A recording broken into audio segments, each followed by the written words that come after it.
Hello everyone, मी काजल तुमचं स्वागत करते आमच्या ग्लोबल ऑनलाईन स्पर्धा परीक्षामध्ये। तर मित्रांनो, आपण बीएड सीईटीच्या संपूर्ण सिलेबसवरती एक कंप्लीट लेक्चर सीरीज स्टार्ट केलेली आहे। आजचा आपला 33वा लेक्चर आहे आणि आजच्या लेक्चरमध्ये आपण राज्यशास्त्र व नागरिकशास्त्र म्हणजेच की पॉलिटिक्स अँड सिव्हिक्स या संपूर्ण युनिटवरती 40+ एमसीक्यूज डिस्कस करणार आहोत। या अगोदरच्या लेक्चरमध्ये आपण राज्यशास्त्र व नागरिकशास्त्र या युनिटमधील असणाऱ्या सर्व सब टॉपिक्सचा व्यवस्थितपणे अभ्यास केलेला आहे। याची संपूर्ण थेरी आपण व्यवस्थितपणे अभ्यासलेली आहेत। जे विद्यार्थी बीएड सीईटीची प्रिपरेशन करत आहात त्या विद्यार्थ्यांनी मागचे व्हिडिओज नक्कीच बघा, त्याचा फायदा या परीक्षेत तुम्हाला हमखास होईल। तर आजच्या लेक्चरमध्ये आपण अशा प्रकारचे एमसीक्यूज डिस्कस करणार आहोत जे बीएड सीईटीच्या परीक्षेमध्ये बऱ्याचदा विचारलेले आहेत, त्यामुळे लेक्चर शेवटपर्यंत बघा। तर मित्रांनो, बीएड सीईटीची कमी वेळात परिपूर्ण तयारी करण्यासाठी आम्ही एक कंप्लीट कोर्स लॉन्च करतोय। या कंप्लीट कोर्समध्ये आम्ही तुम्हाला प्रोव्हाइड करणार आहोत फुल सिलेबस व्हिडिओ लेक्चर्स, फुल syllabus notes plus 2000 practice MCQs आणि 10 फुल सिलेबस टेस्ट सीरीज। तर मित्रांनो, व्हिडिओ लेक्चरमध्ये प्रत्येक important topic step by step पद्धतीने एक्सप्लेन केलेला आहे, जेणेकरून तुम्हाला समजण्यास सोपं जाईल। नोट्समध्ये प्रत्येक इम्पॉर्टंट टॉपिक हायलाइट केलेला आहे, जेणेकरून तुम्हाला ज्या पण टॉपिकचा अभ्यास करायचा आहे तुम्ही डायरेक्टली त्या टॉपिकचा अभ्यास करू शकता। या व्यतिरिक्त तुम्हाला या कोर्समध्ये 2000 प्रॅक्टिस एमसीक्यूज दिलेले आहे। मित्रांनो, हे 2000 प्रॅक्टिस एमसीक्यूज अशा प्रकारे घेतले जे बीएड सीईटी मध्ये बऱ्याचदा विचारलेले आहे। या व्यतिरिक्त 10 फुल सिलेबस टेस्ट सीरीज देखील यामध्ये अवेलेबल आहे। तर मित्रांनो, टेस्ट सीरीजमुळे काय होईल की तुमचा भरपूर सराव होईल, भरपूर प्रॅक्टिस होईल आणि याचा फायदा परीक्षेत तुम्हाला नक्कीच होईल। तर मित्रांनो, या कंप्लीट कोर्सची फीस आहे फक्त 1000। एवढ्या कमी अमाउंट मध्ये तुम्हाला एवढ्या साऱ्या गोष्टी कोणत्याच कोर्समध्ये मिळणार नाही। या कंप्लीट कोर्सला जॉइन करण्यासाठी खाली दिलेल्या नंबरवरती व्हॉट्सअप थ्रू तुम्ही कॉन्टॅक्ट करू शकता। मित्रांनो, हा कंप्लीट कोर्स तुम्ही नक्कीच परचेस करा। जर तुम्ही या कोर्सला पूर्णपणे फॉलो केलं आणि या कोर्सनुसार पूर्णपणे अभ्यास केला तर बीएड सीईटीची परीक्षा तुम्ही 100% क्रॅक कराल। तर मित्रांनो, सर्वात पहिले आपण बघूया की आतापर्यंत झालेले भारताचे राष्ट्रपती आणि भारताचे पंतप्रधान हे कोण कोण होते आणि त्यांनी किती वर्षापासून किती वर्षापर्यंत कार्य केले। या सर्व गोष्टी आपण अगोदर व्यवस्थितपणे समजून घेऊया, लक्षात ठेवूया आणि मग नंतर राज्यशास्त्र व नागरिकशास्त्र या संपूर्ण युनिटवरती एमसीक्यूज हे डिस्कस करूया। तर या ठिकाणी बघा, सर्वात पहिले राष्ट्रपती होते डॉक्टर राजेंद्र प्रसाद आणि यांनी जानेवारी 1950 ते मे 1962 पर्यंत कार्य केले। त्यानंतर आहे डॉक्टर सर्वपल्ली राधाकृष्णन, हे मे 1962 ते 1967 पर्यंत भारताचे राष्ट्रपती होते। त्यानंतर आहे डॉक्टर जाकीर हुसेन आणि यांनी भारताचे राष्ट्रपती म्हणून मे 1967 ते मे 1969 पर्यंत कार्य केले। त्यानंतर आहे व्ही गिरी हंगामी, यांनी मे 1969 ते जुलै 1969 पर्यंत भारताचे राष्ट्रपती म्हणून कार्य केले। त्यानंतर आहे मोहम्मद हिदायतुल्ला, यांनी जुलै 1969 ते ऑगस्ट 1969 पर्यंत कार्य केले।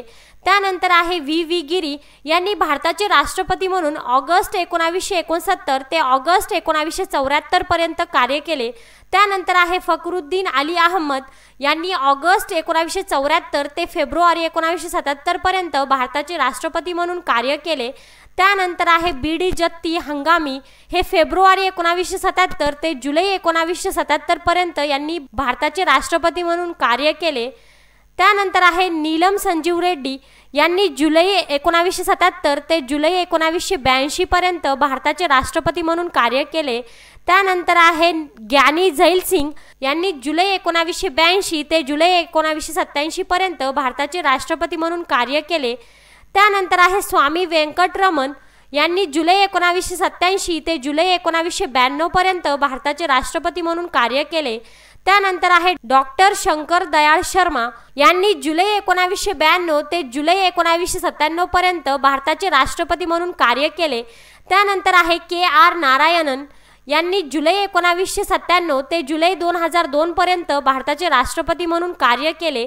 त्यानंतर आहे डॉक्टर APJ अब्दुल कलाम, यांनी जुलै 2002 पासून तर आतापर्यंत भारताचे राष्ट्रपती म्हणून कार्य केले। त्यानंतर आहे श्रीमती प्रतिभा पाटील, यांनी जुलै 2007 पासून तर जुलै 2012 पर्यंत भारताचे राष्ट्रपती म्हणून कार्य केले। त्यानंतर आहे प्रणव मुखर्जी, यांनी जुलै 2012 पासून ते जुलै 2017 पर्यंत भारताचे राष्ट्रपती म्हणून कार्य केले। त्यानंतर आहे रामनाथ कोविंद, यांनी जुलै 2017 पासून तर आतापर्यंत हे भारताचे राष्ट्रपती म्हणून कार्य करत आहेत। तर मित्रांनो अशा प्रकारे या ठिकाणी आपण सर्व राष्ट्रपती आणि त्यांनी कोणत्या वर्षापासून तर किती वर्षापर्यंत भारताचे राष्ट्रपती म्हणून कार्य केले हे सर्व या ठिकाणी आपण बघितलेले आहे। आता आपण बघूया की जे भारताचे पंतप्रधान होते तर त्यांनी किती वर्षापासून तर किती वर्षापर्यंत भारताचे पंतप्रधान म्हणून कार्य केलेले आहेत। तर या ठिकाणी बघा, तर पहिले आहे पंडित जवाहरलाल नेहरू आणि यांनी ऑगस्ट 1947 ते मे 1964 पर्यंत भारताचे पंतप्रधान म्हणून कार्य केले। त्यानंतर आहे गुलझारीलाल नंदा हंगामी यांनी मे 1964 ते जून 1964 पर्यंत भारताचे पंतप्रधान म्हणून कार्य केले। त्यानंतर आहे लाल बहादूर शास्त्री यांनी जून 1964 ते जानेवारी 1966 पर्यंत भारताचे पंतप्रधान म्हणून कार्य केले। त्यानंतर आहे गुलझारीलाल नंदा हंगामी यांनी परत एकदा भारताचे पंतप्रधान म्हणून जानेवारी 1966 ते जानेवारी 1966 पर्यंत कार्य केले। त्यानंतर आहे इंदिरा गांधी यांनी भारताचे पंतप्रधान म्हणून जानेवारी 1966 ते मार्च 1977 पर्यंत भारताचे पंतप्रधान म्हणून कार्य केले। त्यानंतर आहे मोरारजी देसाई यांनी मार्च 1977 ते जुलै 1979 पर्यंत भारताचे पंतप्रधान म्हणून कार्य केले। त्यानंतर आहे चरण सिंग यांनी जुलै 1979 ते जानेवारी 1980 पर्यंत भारताचे पंतप्रधान म्हणून कार्य केले। त्यानंतर आहे इंदिरा गांधी यांनी परत एकदा जानेवारी 1980 पासून तर ऑक्टोबर 1984 पर्यंत भारताचे पंतप्रधान म्हणून कार्य केले। त्यानंतर आहे राजीव गांधी यांनी ऑक्टोबर 1984 ते डिसेंबर 1989 पर्यंत भारताचे पंतप्रधान म्हणून कार्य केले। त्यानंतर आहे विश्वनाथ प्रताप सिंग आणि यांनी भारताचे पंतप्रधान म्हणून डिसेंबर 1989 ते नोव्हेंबर 1990 पर्यंत कार्य केले। त्यानंतर आहे चंद्रशेखर आणि यांनी नोव्हेंबर 1990 ते जून 1991 पर्यंत भारताचे पंतप्रधान म्हणून कार्य केले। त्यानंतर आहे PV नरसिंह राव आणि यांनी जून 1991 ते 1996 पर्यंत भारताचे पंतप्रधान म्हणून कार्य केले। त्यानंतर आहे अटल बिहारी वाजपेयी आणि यांनी मे 1996 ते मे 1996 पर्यंत भारताचे पंतप्रधान म्हणून कार्य केले। त्यानंतर आहे HD देवेगौडा आणि यांनी जून 1996 ते मे 1997 पर्यंत भारताचे पंतप्रधान म्हणून कार्य केले। त्यानंतर आहे इंद्रकुमार गुजराल यांनी मे 1997 ते मार्च 1998 पर्यंत भारताचे पंतप्रधान म्हणून कार्य केले। त्यानंतर आहे अटल बिहारी वाजपेयी आणि यांनी मार्च 1998 पासून तर मे 2004 पर्यंत भारताचे पंतप्रधान म्हणून कार्य केले। त्यानंतर आहे डॉक्टर मनमोहन सिंग आणि यांनी मे 2004 पासून तर मे 2014 पर्यंत भारताचे पंतप्रधान म्हणून कार्य केले। त्यानंतर आहे श्री नरेंद्र मोदी आणि यांनी मे 2014 पासून तर आज तागत भारताचे पंतप्रधान म्हणून कार्य करत आहेत। तर अशा पद्धतीने सर्व भारताचे पंतप्रधान आणि त्यांनी कुठपासून तर कुठपर्यंत भारताचे पंतप्रधान म्हणून कार्य केले या सर्व गोष्टी या ठिकाणी आपण डिस्कस केलेल्या आहेत। आता आपण बघूया की राज्यशास्त्र व नागरिकशास्त्र या संपूर्ण युनिटवरती कशा प्रकारे MCQs विचारलेले आहेत। तर मित्रांनो लक्षात ठेवा, जर तुम्ही मागचे लेक्चर्स बघितले नसतील तर मागचे लेक्चर्स नक्कीच बघा, त्याचा फायदा परीक्षेत तुम्हाला हमखास होईल। थेरी लेक्चर आपले पूर्णपणे झालेले आहे। तर सुरू करूया आपला MCQ सेक्शन। तर मित्रांनो राज्यशास्त्र व नागरिकशास्त्र या संपूर्ण युनिटवरती प्रश्न विचारलाय की भारतात न्यायालयाची रचना ही कशी असते आणि पर्याय दिलेत द्विसूत्री, त्रिसूत्री, एकसूत्री आणि चतुसूत्री। तर मित्रांनो या प्रश्नाचं योग्य उत्तर आहे की भारतात न्यायालयाची रचना ही एकसूत्री असते, म्हणजेच या प्रश्नाचं उत्तर येईल पर्याय नंबर क। पुढचा प्रश्न विचारलाय की घटनेनुसार राज्यसभेची कमाल सदस्य संख्या किती आहे आणि या प्रश्नासाठी 4 पर्याय दिलेले आहे 552, 255, 238 आणि 250।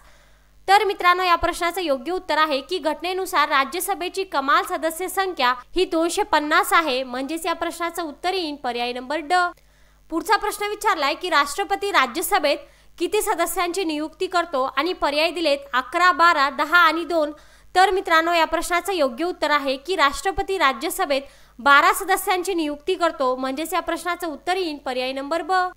पुढचा प्रश्न विचारलाय की सभेतील किती सदस्य निर्वाचित असतात, पर्याय दिलेत 12, 228, 238 आणि 250। तर मित्रांनो या प्रश्नाचं योग्य उत्तर आहे की राज्यसभेतील 238 सदस्य निर्वाचित असतात, म्हणजेच या प्रश्नाचं उत्तर येईल पर्याय नंबर क। पुढचा प्रश्न विचारलाय की राज्यसभेत सर्वाधिक प्रतिनिधी कोणत्या राज्याचे आहेत आणि या प्रश्नासाठी 4 पर्याय दिलेले आहे, महाराष्ट्र, उत्तर प्रदेश, आंध्र प्रदेश आणि मध्य प्रदेश। तर मित्रांनो या प्रश्नाचं योग्य उत्तर आहे की राज्यसभेत सर्वाधिक प्रतिनिधी उत्तर प्रदेश या राज्याचे आहेत, म्हणजेच या प्रश्नाचं उत्तर येईल पर्याय नंबर ब।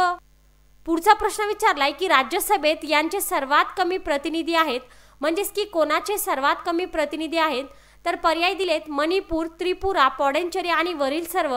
तर मित्रांनो या प्रश्नाचं योग्य उत्तर आहे की राज्यसभेत मणिपूर, त्रिपुरा आणि पौडेंचरी या तिन्हींचे सुद्धा कमी प्रतिनिधी आहेत, म्हणजेच या प्रश्नाचं उत्तर येईल पर्याय नंबर ड, वरील सर्व।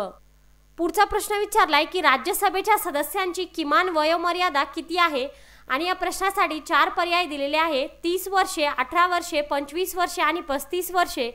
तर मित्रांनो या प्रश्नाचं योग्य उत्तर आहे की राज्यसभेच्या सदस्यांची किमान वयोमर्यादा ही 30 वर्षे आहे, म्हणजेच या प्रश्नाचं उत्तर येईल पर्याय नंबर अ। तर या टॉपिक वरती अजून काही एमसीक्यूज डिस्कस करूया। पुढचा प्रश्न विचारलाय की मतदार यादीत नाव देण्यासाठी आवश्यक किमान वय किती असते आणि पर्याय दिलेत 18 वर्षे, 21 वर्षे, 16 वर्षे आणि 20 वर्षे। तर मित्रांनो या प्रश्नाचं योग्य उत्तर आहे की मतदार यादीत नाव येण्यासाठी आवश्यक किमान वय हे 18 वर्षे आहे, म्हणजेच या प्रश्नाचं उत्तर येईल पर्याय नंबर अ।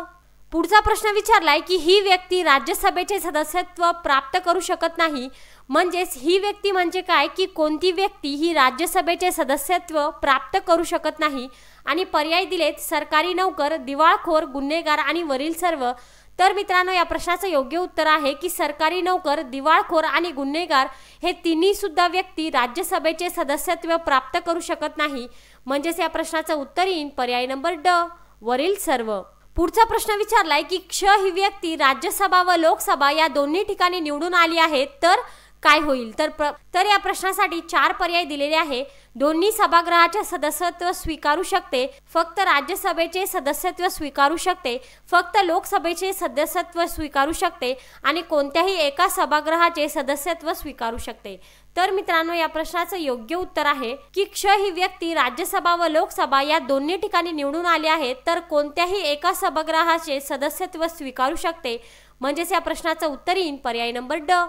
पुढचा प्रश्न विचारलाय की सभासदाच्या अपात्रतेत संबंधित अंतिम निर्णय कोण घेतो आणि पर्याय दिलेत राष्ट्रपती, पंतप्रधान, लोकसभा अध्यक्ष, उपराष्ट्रपती। तर मित्रांनो या प्रश्नाचं योग्य उत्तर आहे की सभासदाच्या अपात्रते संबंधी अंतिम निर्णय राष्ट्रपती घेतो, म्हणजेच या प्रश्नाचं उत्तर येईल पर्याय नंबर अ।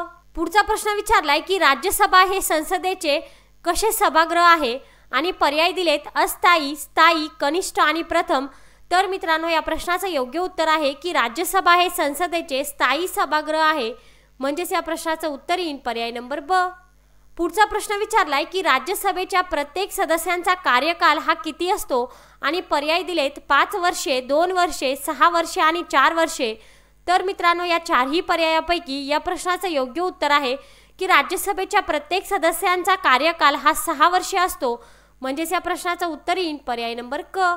पुढचा प्रश्न विचारलाय की दर किती वर्षांनी राज्यसभेचे किती सदस्य निवृत्त होतात आणि या प्रश्नासाठी 4 पर्याय दिलेले आहे, 5 सर्व, 6 सर्व, 3 1/2 आणि 2 1/3। तर अशा पद्धतीने या 4ही पर्यायापैकी या प्रश्नाचं योग्य उत्तर आहे की दर 2 वर्षांनी राज्यसभेचे 1/3 सदस्य निवृत्त होतात, म्हणजेच या प्रश्नाचं उत्तर येईल पर्याय नंबर ड। पुढचा प्रश्न विचारलाय की राज्यसभेची बैठक सुरू होण्यासाठी आवश्यक किमान सदस्य संख्या म्हणजे नेमकं काय। तर या प्रश्नासाठी 4 पर्याय दिलेले आहे, बैठक संख्या, गणसंख्या, निर्वाचित सदस्य संख्या आणि उपस्थित सदस्य संख्या। तर मित्रांनो या प्रश्नाचं योग्य उत्तर आहे की राज्यसभेची बैठक सुरू होण्यासाठी आवश्यक किमान सदस्य संख्या म्हणजेच गणसंख्या होय, म्हणजेच या प्रश्नाचं उत्तर येईल पर्याय नंबर ब। पुढचा प्रश्न विचारलाय की ही राज्यसभेची गणसंख्या आहे, म्हणजेच की या 4 पर्यायापैकी कोणती राज्यसभेची गणसंख्या आहे या ठिकाणी आपल्याला निवडायची आहे। तर पर्याय दिलेत एकूण सभासद संख्येच्या 1/10, एकूण सभासद संख्येच्या 1/5, उपस्थित सभासद संख्येच्या 1/10, अनुपस्थित सभासद संख्येच्या 1/10। तर मित्रांनो जाणून घ्या की या प्रश्नाचं योग्य उत्तर आहे की एकूण सभासद संख्येच्या 1/10 ही राज्यसभेची गणसंख्या आहे, म्हणजेच या प्रश्नाचं उत्तर येईल पर्याय नंबर अ। पुढचा प्रश्न विचारलाय की लोकसभेत विविध राज्यातून निवडून आलेल्या सभासदांची जास्तीत जास्त संख्या किती असते आणि पर्याय दिलेत 520, 530, 550, 20। तर मित्रांनो, या प्रश्नाचं योग्य उत्तर आहे की लोकसभेत विविध राज्यातून निवडून आलेल्या सभासदांची जास्तीत जास्त संख्या ही 530 आहे. म्हणजेच या प्रश्नाचं उत्तर येईल पर्याय नंबर ब. यावरूनच पुढचा प्रश्न विचारलाय की लोकसभेत केंद्रशासित प्रदेशातून निवडून आलेल्या सभासदांची जास्तीत जास्त संख्या किती आहे. पर्याय दिलेत 520, 530, 550 आणि 20. तर मित्रांनो, या प्रश्नाचं योग्य उत्तर आहे की लोकसभेत केंद्रशासित प्रदेशातून निवडून आलेल्या सभासदांची जास्तीत जास्त संख्या 20 आहे. म्हणजेच या प्रश्नाचं उत्तर येईल पर्याय नंबर ड. पुढचा प्रश्न विचारलाय की लोकसभेची निर्वाचित सदस्य संख्या किती आहे. पर्याय दिलेत 520, 530, 550 आणि 20. तर मित्रांनो, या प्रश्नाचं योग्य उत्तर आहे की लोकसभेची निर्वाचित सदस्य संख्या ही 550 आहे. म्हणजेच या प्रश्नाचं उत्तर येईल पर्याय नंबर क. अशाच पद्धतीने पुढचे देखील प्रश्न सॉल्व करूया. तर पुढचा प्रश्न विचारलाय की संकटकालीन परिस्थितीत लोकसभेचा कार्यकाल कितीने वाढतो. तर पर्याय दिलेत 6 महिन्यांनी वाढवता येतो, 1 वर्षाने वाढवता येतो, अजिबात वाढवता येत नाही आणि राष्ट्रपतीच्या इच्छेनुसार वाढवता येतो. तर मित्रांनो, या प्रश्नाचं योग्य उत्तर आहे की संकटकालीन परिस्थितीत लोकसभेचा कार्यकाल 1 वर्षाने वाढविता येतो. म्हणजेच या प्रश्नाचं उत्तर येईल पर्याय नंबर ब. पुढचा प्रश्न विचारलाय की संसदेच्या 2 अधिवेशनात काय असते आणि पर्याय दिलेत 6 महिन्यापेक्षा जास्त अंतर असावे, 6 महिन्यापेक्षा अधिक अंतर असू नये, 1 वर्षापेक्षा अधिक अंतर असू नये, 8 महिन्यांपेक्षा अधिक अंतर असू नये. तर मित्रांनो, या प्रश्नाचं योग्य उत्तर आहे की संसदेच्या 2 अधिवेशनात 6 महिन्यांपेक्षा अधिक अंतर असू नये. म्हणजेच या प्रश्नाचं उत्तर येईल पर्याय नंबर ब. पुढचा प्रश्न विचारलाय की संसदेत अविश्वासाचा ठराव मान्य झाल्यावर काय केले जाते आणि पर्याय दिलेत सरकार राजीनामा देते, संसद विसर्जित केली जाते, पंतप्रधान बदलले जातात आणि राष्ट्रपती शासन लागू होते. तर मित्रांनो, लक्षात घ्या की या प्रश्नाचं योग्य उत्तर आहे संसदेत अविश्वासाचा ठराव मान्य झाल्यावर सरकार राजीनामा देते. म्हणजेच या प्रश्नाचं उत्तर येईल पर्याय नंबर अ. पुढचा प्रश्न विचारलाय की लोकसभा सभापती हा कशाचा सदस्य असतो आणि पर्याय दिलेत लोकसभेचा सदस्य असतो, लोकसभेचा सदस्य नसतो, राज्यसभेचा सदस्य असतो आणि राष्ट्रपतीद्वारे नियुक्त सदस्य असतो. तर मित्रांनो, जाणून घ्या की या प्रश्नाचं योग्य उत्तर आहे लोकसभा सभापती हा लोकसभेचा सदस्य असतो.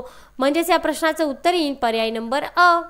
पुढचा प्रश्न विचारलाय की धनविधेयक प्रथम काय मांडावे लागते. तर पर्याय दिलेत लोकसभेत, राज्यसभेत, लोकसभेत व राज्यसभेत आणि विधान परिषदेत. तर मित्रांनो, या प्रश्नाचं योग्य उत्तर आहे की धनविधेयक प्रथम लोकसभेत मांडावे लागते. म्हणजेच या प्रश्नाचं उत्तर येईल पर्याय नंबर. पुढचा प्रश्न विचारलाय की संसदेत शून्यकालाचा तास हा कशाला म्हणतात आणि पर्याय दिलेत प्रश्नोत्तराचा तास संपल्यापासून दैनंदिन कारभाराला सुरुवात होण्याच्या दरम्यानचा काळ असतो, प्रश्नोत्तराच्या तासाचा काळ असतो, एका सरकारने राजीनामा दिल्यानंतर दुसरे सरकार स्थापन होण्याच्या दरम्यानचा काळ असतो आणि पंतप्रधानांचा विश्वासमताचा ठराव लोकसभेत नामंजूर झाल्याची वेळ असते. तर मित्रांनो, या प्रश्नाचं योग्य उत्तर आहे की संसदेत शून्यकालाचा तास हा प्रश्नोत्तरेचा तास संपल्यापासून दैनंदिन कारभाराला सुरुवात होण्याच्या दरम्यानचा काळ असतो. म्हणजेच या प्रश्नाचं उत्तर येईल पर्याय नंबर अ. पुढचा प्रश्न विचारलाय की राष्ट्रपती हा काय असतो आणि पर्याय दिलेत वास्तव प्रमुख, रामधारी प्रमुख, शासन प्रमुख आणि वरील सर्व. तर मित्रांनो, या प्रश्नाचं योग्य उत्तर आहे की राष्ट्रपती हा नामधारी प्रमुख असतो. म्हणजेच या प्रश्नाचं उत्तर येईल पर्याय नंबर ब. त्यानंतरचा प्रश्न विचारलाय की डॅश डॅश हा भारताचा प्रथम नागरिक असतो आणि या प्रश्नासाठी 4 पर्याय दिलेले आहे राष्ट्रपती, पंतप्रधान, लोकसभा अध्यक्ष आणि राज्यपाल. तर मित्रांनो, जाणून घ्या की या प्रश्नाचं योग्य उत्तर आहे राष्ट्रपती हा भारताचा प्रथम नागरिक असतो. म्हणजेच या प्रश्नाचं उत्तर येईल पर्याय नंबर अ.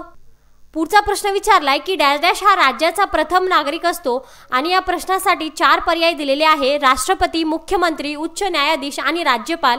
तर मित्रांनो, या 4ही पर्यायापैकी या प्रश्नाचं योग्य उत्तर आहे राज्यपाल हा राज्याचा प्रथम नागरिक असतो. म्हणजेच या प्रश्नाचं उत्तर येईल पर्याय नंबर ड. पुढचा प्रश्न विचारलाय की भारतासारख्या संसदीय व्यवस्थेत कोण प्रमुख असतो आणि पर्याय दिलेत राष्ट्रपती हे राष्ट्रप्रमुख आणि सरकार प्रमुख असतात, राष्ट्रपती हे राष्ट्रप्रमुख असतात आणि पंतप्रधान हे सरकार प्रमुख असतात, पंतप्रधान हे राष्ट्रप्रमुख असतात आणि राष्ट्रपती हे सरकार प्रमुख असतात, राष्ट्रपती हे सरकार प्रमुख असतात आणि सर्वोच्च न्यायालयाचे मुख्य न्यायाधीश हे राष्ट्रप्रमुख असतात. तर मित्रांनो, या प्रश्नाचं योग्य उत्तर आहे की भारतासारख्या संसदीय व्यवस्थेत राष्ट्रपती हे राष्ट्रप्रमुख आणि सरकार प्रमुख असतात. म्हणजेच या प्रश्नाचं उत्तर येईल पर्याय नंबर अ. पुढचा प्रश्न विचारलाय की राष्ट्रपती म्हणून निवडून आलेली व्यक्ती काय करू शकते आणि पर्याय दिले एकदाच निवडून येऊ शकते, फक्त दोनदा निवडून येऊ शकते, कितीही वेळा निवडून येऊ शकते आणि यापेक्षा वेगळे। तर मित्रांनो या प्रश्नाचं योग्य उत्तर आहे की राष्ट्रपती म्हणून निवडून आलेली व्यक्ती ही कितीही वेळा निवडून येऊ शकते, म्हणजेच या प्रश्नाचं उत्तर येईल पर्याय नंबर क। पुढचा प्रश्न विचारलाय की राष्ट्रपतीला आपला राजीनामा द्यायचा असल्यास कोणाकडे द्यावा लागतो? पर्याय दिलेत संसदेकडे, उपराष्ट्रपतीकडे, सर्वोच्च न्यायालयाकडे आणि पंतप्रधानाकडे।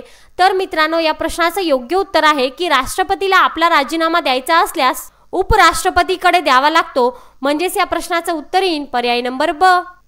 पुढचा प्रश्न विचारलाय की उपराष्ट्रपतीला आपला राजीनामा द्यायचा असल्यास कोणाकडे द्यावा लागतो आणि पर्याय दिलेत संसदेकडे, राष्ट्रपतींकडे, सर्वोच्च न्यायालयाच्या न्यायाधीशाकडे आणि पंतप्रधानाकडे। तर मित्रांनो या प्रश्नाचं योग्य उत्तर आहे की उपराष्ट्रपतीला आपला राजीनामा द्यायचा असल्यास राष्ट्रपतीकडे द्यावा लागतो, म्हणजेच या प्रश्नाचं उत्तर येईल पर्याय नंबर ब। पुढचा प्रश्न विचारलाय की हे राष्ट्रपतीला अधिकार पदाची शपथ देतात, म्हणजेच की कोण राष्ट्रपतीला अधिकार पदाची शपथ देतात? तर पर्याय दिलेत उच्च न्यायालयाचे न्यायाधीश, पंतप्रधान, सर्वोच्च न्यायालयाचे मुख्य न्यायाधीश आणि लोकसभा अध्यक्ष।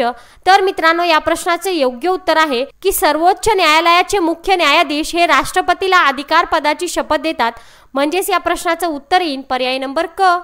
पुढचा प्रश्न विचारलाय की हे अधिकार पदाची शपथ देतात, हे म्हणजेच की कोण अधिकार पदाची शपथ देतात? तर पर्याय दिलेत पंतप्रधान, राष्ट्रपती, लोकसभा अध्यक्ष, सर्वोच्च न्यायालयाचे मुख्य न्यायाधीश। तर मित्रांनो या प्रश्नाचं योग्य उत्तर आहे की राष्ट्रपती हे अधिकार पदाची शपथ देतात, म्हणजेच या प्रश्नाचं उत्तर येईल पर्याय नंबर ब। पुढचा प्रश्न विचारलाय की या आरोपावरून राष्ट्रपतीला पदमुक्त करता येते। पर्याय दिलेत घटनाभंग, भ्रष्टाचार, राजकीय पक्षाशी असहकार आणि ड पर्याय दिलाय अ आणि ब। तर मित्रांनो या प्रश्नाचं योग्य उत्तर आहे की घटनाभंग आणि भ्रष्टाचार या दोन आरोपावरून राष्ट्रपतीला पदमुक्त करता येते, म्हणजेच या प्रश्नाचं उत्तर येईल पर्याय नंबर ड। पुढचा प्रश्न विचारलाय की राष्ट्रपतीला कशाद्वारे पदमुक्त करता येते आणि पर्याय दिलेत सामान्य बहुमत, विशेष बहुमत, महाभियोग आणि ड पर्याय दिलाय संसद व विधिमंडळाची मान्यता। तर मित्रांनो या प्रश्नाचं योग्य उत्तर आहे की राष्ट्रपतीला महाभियोगद्वारे पदमुक्त करता येते, म्हणजेच या प्रश्नाचं उत्तर येईल पर्याय नंबर क। पुढचा प्रश्न विचारलाय की राष्ट्रपतीच्या गैरहजेरीत कोण कामकाज पाहतो आणि पर्याय दिलेत पंतप्रधान, उपराष्ट्रपती, सर्वोच्च न्यायालयाचे न्यायाधीश आणि लोकसभा अध्यक्ष। तर मित्रांनो या प्रश्नाचं योग्य उत्तर आहे की राष्ट्रपतीच्या गैरहजेरीत उपराष्ट्रपती हे कामकाज पाहतो, म्हणजेच या प्रश्नाचं उत्तर येईल पर्याय नंबर ब। पुढचा प्रश्न विचारलाय की राष्ट्रपती व उपराष्ट्रपती या दोघांच्याही गैरहजेरीत हा राष्ट्रपती म्हणून कार्य करतो। पर्याय दिलेत पंतप्रधान, उच्च न्यायालयाचा मुख्य न्यायाधीश, सर्वोच्च न्यायालयाचा मुख्य न्यायाधीश आणि लोकसभा अध्यक्ष। तर मित्रांनो या प्रश्नाचं योग्य उत्तर आहे की राष्ट्रपती व उपराष्ट्रपती या दोघांच्याही गैरहजेरीत सर्वोच्च न्यायालयाचा मुख्य न्यायाधीश हा कार्य पाहतो, म्हणजेच या प्रश्नाचं उत्तर येईल पर्याय नंबर क। पुढचा प्रश्न विचारलाय की डॅश हा तिन्ही सैन्य दलाचा प्रमुख असतो। पर्याय दिलेत राष्ट्रपती, उपराष्ट्रपती, पंतप्रधान आणि सर्वोच्च न्यायालयाचा मुख्य न्यायाधीश। तर मित्रांनो या प्रश्नाचं योग्य उत्तर आहे की राष्ट्रपती हा तिन्ही सैन्य दलाचा प्रमुख असतो, म्हणजेच या प्रश्नाचं उत्तर येईल पर्याय नंबर अ। तर मित्रांनो अशाच पद्धतीने आजचा आपला व्हिडिओ लेक्चर इथे संपलेला आहे। लेक्चर आवडला असेल तर लाईक करा, शेअर करा, काही प्रश्न असतील तर कमेंट सेक्शन मध्ये नक्कीच विचारा। धन्यवाद।